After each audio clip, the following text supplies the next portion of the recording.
Hello, everyone. I am Dr. Gunjan Kapoor, consultant cardiologist with over 30 years of experience in the field of cardiology. Today, I shall be talking to you about one of the two dietary villains, the salt and the sugar. First of all, salt is not just about flavor, it plays a big role in your blood pressure.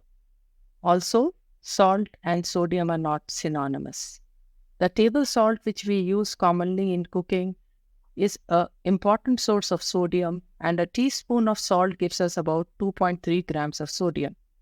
Besides the cooking salt, there are many other sources of sodium in our diet, and they all have a direct relation to the blood pressure of an individual. High blood pressure is also just not a number. It is linked to serious heart diseases like heart attack and stroke. If you already have an existing heart problem like heart failure, then excess salt consumption can make things worse for you. Have you ever wondered why too much salt hikes up your blood pressure? It is because sodium loves to hold water and increases your blood volume and the pressure in your arteries. Sustained high blood pressure isn't a good news for your body. It can damage your heart, brain, kidneys, and even your eyes over the time. So it's worth cutting down on the salt in your diet. There are actually two types of hypertensives. In about 50 to 60% of people, the blood pressure shoots up with the dietary intake of sodium and they are called salt sensitive. In others, the blood pressure stays steady despite the changes in the dietary sodium and they are called salt resistant. Knowing your type of hypertension can help it manage better. Diagnosing salt sensitivity is not just a quick checkup. We need to monitor your blood pressure for at least 24 hours to spot the pattern, like an individual not showing the usual nocturnal dip in your blood pressure or recording a higher heart rate. It is like catching clues your body leaves behind.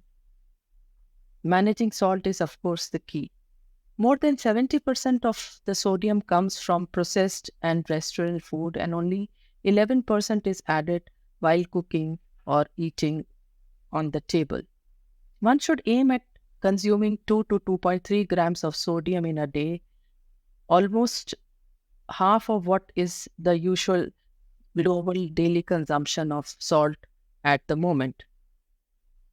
For this, we need to avoid high sodium food like bakery items, processed foods, various sauces, or packaged food items.